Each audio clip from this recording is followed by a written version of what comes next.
Welcome to the Cool Tools Show. I'm Mark Frauenfelder, Editor-in-Chief of Cool Tools, a website of tool recommendations written by our readers. You can find us at cool-tools.org. I'm joined by my co-host, Kevin Kelly, founder of Cool Tools. Hey, Kevin. Hey, it's great to be here. In each episode of the Cool Tools Show, Kevin and I talk to a guest about some of his or her favorite uncommon and uncommonly good tools they think others should know about. Our guest this week is Emily Nussbaum. Emily is the television critic at The New Yorker, the winner of the Pulitzer Prize for Criticism, and the author of I Like to Watch, Arguing My Way Through the TV Revolution. Hey, Emily, how's it going? It's going great. Thanks for having me. Yeah, glad to have you. Yeah, we're so delighted to have you here talking about some of your favorite tools. Thanks for joining us. So, Emily, why don't you talk about your first tool, which is Twitter? Well, I realize, by the way, that picking Twitter may sound odd to people as a favorite tool, since it is, for completely logical reasons, widely regarded as both a civic crisis and a cesspool.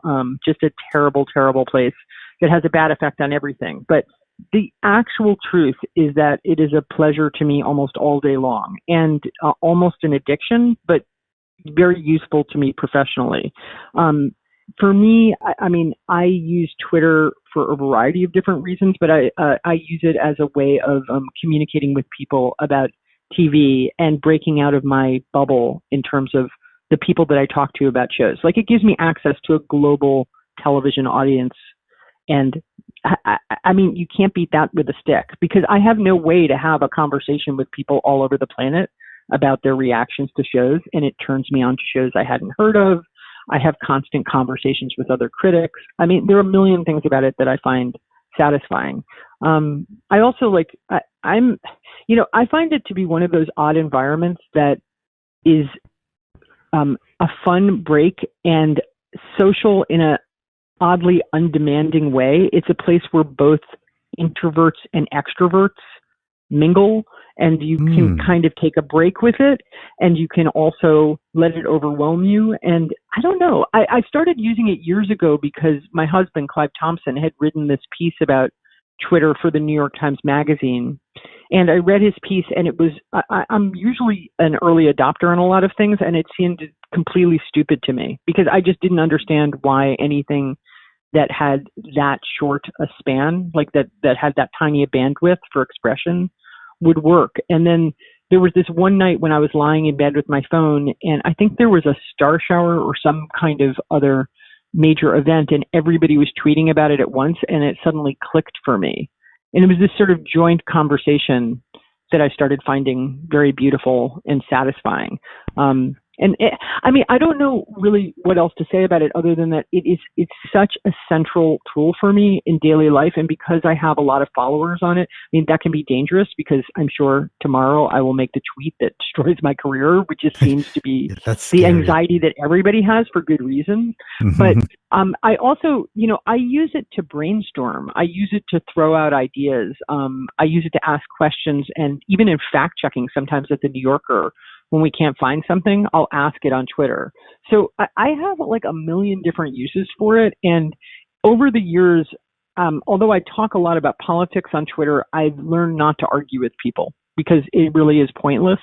And I feel like once you stop doing that, it actually becomes kind of a satisfying place. I know this is not a universal experience. I'm sure if you talk to a lot of people, they would say, well, they find it useful for self-promotion, but it makes them anxious. But I have to say, so far, so good. And I say this against the tide of, the undeniable problems with it. I feel like there's no point in acting as though it's not one of the main things that I do. And I just find it fun. As a professional user, are there certain ways or certain things that you have discovered how to use it that maybe most people don't know? Are there kind of any power tips that you could pass on? Well, I don't know if I have any power tips to pass on. I don't use it in a particularly sophisticated way. I don't have on my screen different search things. I don't keep lists and stuff like that. I remember when Twitter first started becoming a thing, David Carr from the Times had talked about using it, and he had basically said, well, you don't need to be on it all the time. You don't need to read everything. That would not make sense. What you do is you just dip a spoon in and just take a sip, and then you just That's move good. on and come back. And that always stuck with me because I felt like it's more like a ladle, but nonetheless, like that's the way I approach it, is not in a very orderly way. It's funny because I was on a plane this one time, and this guy next to me noticed that I had a lot of followers, and obviously I have a lot of followers because of my profession. But he looked at it and he said, "How do you do that? Like, how do you, like?" His focus was completely on the numbers because he was trying to advertise his sister's medical business or something like that. And the truth is, I do not find that it works well for me if I approach it with a mentality of it that's clearly professional, because then I think I will come off as phony baloney, and it's been weird for me with the book, because I do feel like the one thing that I've done with it that is just a clearly professional thing is, obviously I'm going to use it to advertise the book. Like, it is my responsibility to help publicize the book. So yes, I have tweeted stuff out about that. But most of the time I use it very haphazardly. I'm trying to think if I have any. I mean, the one thing that sometimes I tweet out articles that I like, and I do screen grabs. But I can't think of any, like, what would be power user tips? Well, like maybe some people might do a search for a hashtag of a certain sort, or a misspelling of it, or I don't know. There's kind of like lots of ways people kind of exploit eBay, or there's Google power. I don't use, the only time I use hashtags is I occasionally just get the strong impulse to tweet something from a TV show, and then I hashtag the TV show. I never use other hashtags. I don't even understand how people use them to search. I do search things, and of course, I'm a huge egotist, so I do like the name search on that. And when I'm researching things, sometimes I'll search and see what the conversation is. But yeah, it's fun. For a person who uses Twitter a lot, I actually don't. I have a very blabbermouth, blunt way of using it. I think the one thing is that I in the past I found something satisfying about if somebody argued with me about something, like one of my TV opinions or something like that. Sometimes I found it useful to have sort of like a human conversation back and forth until it settled down and we could reach some kind of bridge. Now I don't do that, even though I find it kind of a satisfying thing, both emotionally and almost tactically, to do it, because it's not a good use of time. Like I just talk, at a certain point I was like, this isn't the place to do it. And also the biggest power and the biggest problem of Twitter is that it's simultaneously a whisper and a global megaphone. So there's a way in which you're always having conversations out loud. And so I try to be hyper aware of that. But, a lot of times I'm just making jokes, but you never know where a joke will lead. And when I'm watching a show, I will often throw out an insight about it, and then people respond to that. I mean, I'm the kind of person as a writer that I work well with brainstorms, and so I sort of deputize people to brainstorm with me. And then out of that, I often get ideas that I put in my pieces. But that's not really a recommendation for other people. Well, that's a pro tip. That it's a collective action thing. That's pretty cool. So you have another similar tool that you like or use. That's GChat and texting.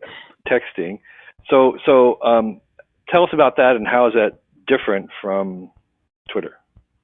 Well, first of all, it's a private conversation rather than a public one. Second of all, like, there is nothing that is more central to my life in a lot of ways than simultaneously both G-chatting and texting, which are sort of indistinguishable to me because I do them both on my phone and on my computer. And I often use voice. I speak into my phone when I'm texting. I use Siri or whatever it is on the iPhone. So when I'm walking down the street, for instance, or if I'm texting with somebody, I will just use the voice recognition thing and I'll just dictate my text. So that actually makes it even more useful to me because it's basically a form of a conversation that's simultaneously written and savable. And I mean, everybody knows this. I mean, people G-chat and text all the time. But one reason that this came up when I was writing down tools was myself and my husband text all day long and G-chat all day long. Like, sometimes I'm at my office and he's at home, but sometimes he's upstairs and I'm downstairs. It's such a fascinating thing to me because it's become this central way of communicating. Not that we don't talk to each other, we do, but especially for talking about both pragmatic things, actually everything, pragmatic things, emotional things, making jokes, talking about the news, and especially when we're stuck on a piece. Like I find G-chatting with him and sometimes with other friends and just sort of throwing an idea out there and then talking it back and forth. Then I cut and paste whatever I wrote and then I put it into my file and use it for my writing. Like I come up with more. If I'm stuck on something, nothing works better for me than actually talking it out loud. But honestly, huh. So yes. so you have GChat. You're using GChat, say, versus the built-in Apple messaging versus WhatsApp. I mean, how did you arrive on GChat as the default? Well, it's weird because as we're talking about this, I realized that for a heavy technology user, I'm also just sort of a default setting person. Like I was using Gmail and GChat was there. That's why. I mean, I have WhatsApp, but the thing is because I have Gmail open on my screen and you can pop out the GChat box into the corner, which is what I always do, I have just found it more helpful. Yeah. Like aside from my general distaste for Facebook, the Facebook chat interface is so terrible that my one friend who insists on talking to me on Facebook, like, it's because I love her so much that I continue to have a relationship with her. Because I'm like, just talk to me any other way. Like text me, GChat, WhatsApp, like Signal, like I don't know, come up with something. But for some reason, she insists on always keeping it on Facebook. It's weird how chat spaces have the feeling of like physical spaces where some of them are pleasant and some of them are unpleasant, and GChat just works for me as a thing. But again, I use it in a simple way. I just keep the box open in the corner of my screen. And I also talk a lot to, like for instance, I'm friendly with Alan Sepinwall, who's another TV critic. So we just have a GChat, it's the way I think a lot of people use Slack. It's the same, but where we just, I'll just ask him, do you know when the show's coming out? Or, we'll just, like, they're just people that I brainstorm with. It's just such a big part of my professional life to brainstorm with multiple boxes on the screen, just friends of mine or professional acquaintances. And do you use Slack? I actually have a different friend who only uses Slack, and I tried to use it for a while, but I don't have any professional Slacks or haven't been invited to them if they exist. So I know that people are in these big Slacks with many people, and that's just not how I have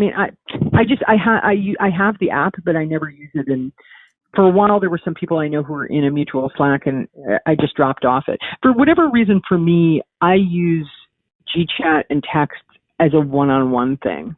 I feel like it would be exhausting to be in a group chat all the time, but maybe I'm missing out.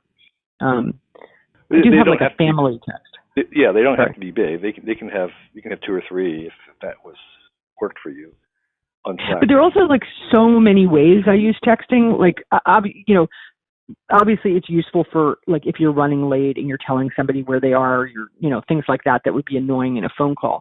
But with my kids, for instance, they commute to their schools, and my sons always text me when they get there so that I know that they're there. And then I send them a Spotify song or sometimes a little emoji. Like they're just all sorts of funny, satisfying kind of joke intimacies that go on. Sometimes when we're out at a party or even hanging out with the kids, Clive and I will text one another, which is a way of just communicating psychically, something that you don't want to say out loud. Yeah. I don't know if you've done this I like do at a dinner party or. Yeah. Yeah. So I feel this incredible gratefulness for the level at which, especially if you work at home a lot, like it provides me with a sort of floating in and out of intimacy with people that I actually have close, friendly, and very verbal relationships with, like where I sort of want to have a floating conversation all the time. But I have to say, Clive and I have been having that kind of conversation since we first started dating, because we were using AOL Instant Messenger at the time. and we'd both be at work and just, talk all day long. Yeah. I don't know. I actually find it a very, like, at one point I printed out a bunch of our early chats or something because I realized that they were going to be lost, and they were, like, filled with jokes that I found funny. That's so cool. Do you have kids, Emily? I do. I have an 11-year-old and a 13-year-old. Okay. So Carla and I, we have teenage kids, and we find ourselves using text messages as a way to, like, whisper to each other without having the kids hear, usually, like, complaining about the kids. Yeah, this is definitely a thing. It's so helpful, right? That. Yeah, it totally is. They have no idea what we're doing. And I actually love it's funny. I used to work at New York Magazine. I always found it very unnerving because there was this point where the technology changed, and then everybody on the website was totally silent, but you could feel them chatting all the time. but at the same time, I really come to appreciate the stealth quality of texting and chatting because you're on your computer. You can be talking with somebody in the same room, or they're like, people text under the table all the time and things like that. But it can be it can save you in an emergency when you really have to tell somebody, like, just a quick fact that you cannot deliver out loud. Definitely, yeah. That's good. So, moving down the list, there's another Google product. We're locked into Google. Google Docs. Tell us about how you use that.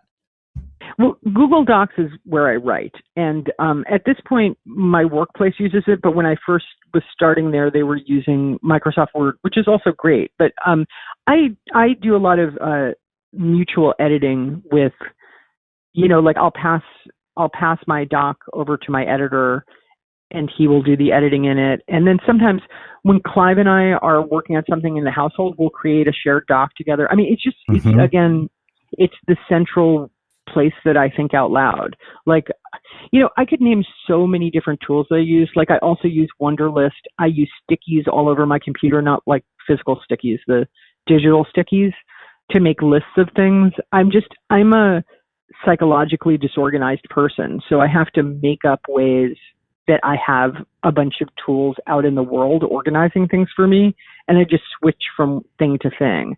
But so coming back to Google Docs, one of the things that I feel a little bit missing for collaborative work with Docs that Word has done very well, which is tracking changes from different people. Have you figured out a way to do that with Google Docs? It does it, Kevin. You can, but the thing is, what I did with my editor, and this is, again, really stupid because I know that the tracking changes thing is better in Word, but it's just the way that I think is when I would send him a first draft, and then he would send me back a draft with notes either written in all caps or in brackets or something like that. And generally, as we go through, what I try to do is I make the changes and I bold them.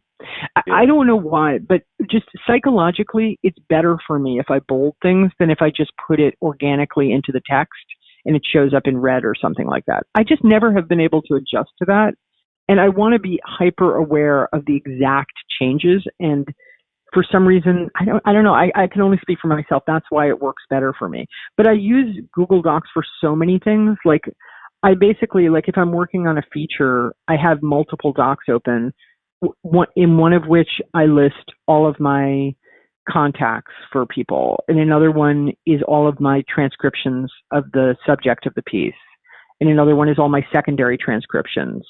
And then I make a third one where I just keep it open all the time and write down any ideas that come to mind. And then I have one that's a drafting one. And it's just the sheer flexibility of it being simultaneously on my computer and on my phone is what does it for me. Because when I'm working on a piece, I download it onto my phone and I work on it on the subway, in the park, when I'm standing in line. I find it helpful to be away. So the phone app for Google Docs is good enough that you can actually do work on it. Yeah, I've written almost entire pieces literally on the F train. Cool. Like, if I'm stuck. Yeah, for me, some things that are the less flexible things about a tool can actually be a psychological or creative strength in it. And first of all, being on a train and just having the phone in front of me and using my fingers to make the changes, oddly, the weird pressure of finger typing in that way, I think actually helps versus my keyboard sometimes. Like when I'm down, stuck. you mean because it slows you down, or what do you mean the pressure? Yeah, I think it's the fact that it's not as easy to type. Actually, oddly helps. I think it's the weirdness of being on the subway. I mean, I'm the kind of person who I like to write a lot in public places. I like to go to a cafe with my or a bar sometimes with my computer, because then I gain the illusion that I look like a writer. And I'm like, people are looking at me and they're thinking, she's writing something. What is it? And that makes me feel like I can write the thing.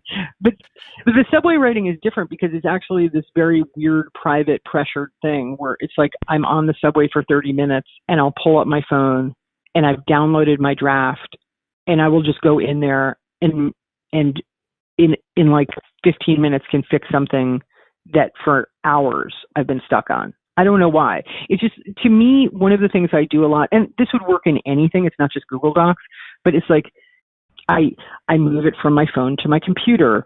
I change the font. I change the margins. Mm-hmm. Like just changing anything about the way the text looks helps.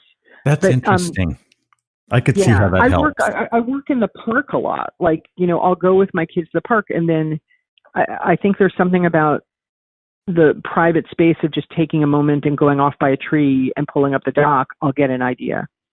I mean, I can just speak for myself in this way, but I find it's like that is so valuable to me is the way that it always comes with me, the dock, and that I can open it anywhere and I never have to worry about it. I mean, I remember the horrible old days when you had to use discs and like be constantly transferring a version. Oh yeah. Yeah. So Emily, we have time for your final fourth tool. I think you have a couple to choose from. What do you want to tell us about? Well, actually, just because the ones that I'm talking about are so basic, and yes, I could probably go off on a long rant about how much I love stickies. I literally take notes on TV shows on them. I make a list of things, all this stuff. But I just got this thing, these Bose earphones that I have to say straightforwardly, like I got as a swag involved a festival that I'm in, the New Yorker Festival. I got these Bose headphones because of it, and they're which Bose headphones did you get? Which ones did you get? Well, let's see. They're in front of me. They're Bose. I think it's like 700 or something. Sit online, and I just hooked them up yesterday. Are they the earbuds, or do they cover the whole ear? They cover the whole ear. They're these big black ear things that cover the whole ear. They make me look like a DJ. And they're the noise canceling ones. Yes, correct. And I'm not even that interested in the noise canceling part. I have an iPhone and a computer, and the iPhone thing where you have to have the new kind of plug, mm-hmm. and yeah, I'm constantly terrified of losing my headphones, and I can't use the same plug for my computer as I can for my iPhone. It's driving me crazy. And these Bluetooth headphones, which I hooked up yesterday, can hook up both to my computer. I know I'm talking as though this is a miracle, and these things have probably been around for a while, but once I could put these on and hook up both to my computer and to my phone, I felt like it was such a tremendous change for me, even in the last 2 days, because I watch a lot of TV both on my phone and on my computer. And the fact that I could just sort of prop up my phone against the computer and I could watch a video online and it would go right into my headphones. I just went to the gym today with it, and not having it hooked up by a cord and just not having to think about it. Right. I don't have that much to say about it other than I love it. So how do you watch TV on your phone? Well, I have a million apps on my phone, any of which I could have chosen for this conversation. But I have a section in my phone that's just called television, although I stretched out the word for some reason, so it's like television. And in it, I have maybe 15, 20 apps. So I have like the Netflix app, Amazon, Hulu, but then also all of these different networks have different apps. So FX and CW and stuff like that. And it varies how I watch things, and I watch on my computer a lot too, because if you're a TV critic, they send you screeners, and a lot of them come through streamer sites. This is all changed. Yeah. What did you say? A code? You get a code, and then you can look at an advanced screener on Netflix or something. Yeah. Each of them has a different setup, and if any people from TV networks are listening to this, you should know that TV critics are more likely to write about shows that have easy to use screener sites. That's just the truth. Yeah. Because and I have to say, Netflix are some just clever demons, because they just changed it this year so that when I go to my normal Netflix screen, I have, how you have these little strips that say, movies, TV, cerebral romantic comedies or whatever. I have one that says upcoming or previews or something, and from the main screen I can watch upcoming shows. So that's really good design, and actually encourages me to watch Netflix shows, because it used to be I had to go to a whole separate screener site. Right. But anyway, I watch a lot that way and watch on my phone. And, you can download things on your phone. So Sure. That's recent. And I watch on the subway. I wrote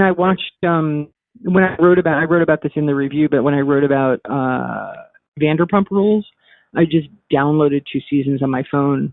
And then I just hooked up my earphones and walked around like it was an IV or something. And I would just walk around watching TV.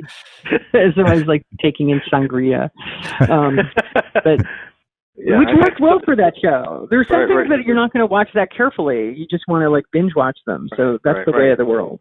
So I can see why these Bluetooth headphones, which compare both to your computer or your phone, would be the ultimate accessory. Yeah, and I need to figure out how to do it for my flat screen TV, and I've got to figure that out. I mean, I just got them, and they hooked up so neatly. Then you can just leave them on. You don't have to take them off. You just keep them on all the time. Well, actually, Clive mentioned that the one problem was that it's superior for me. He was calling to me from upstairs or something, and I literally couldn't hear him because they're ear canceling headphones. So well, you have to have the text go from his phone right into your ears. Yes, that would definitely help. Well, that's the thing is he texted me from upstairs. Just tell me you can't hear me because I'm yelling from upstairs. So it's a very wired household. It's not a huge house. So basically now my children are going to have their already TV-addled mother wandering around with ear-canceling headphones. I'm sure this will be healthy for everyone. All right.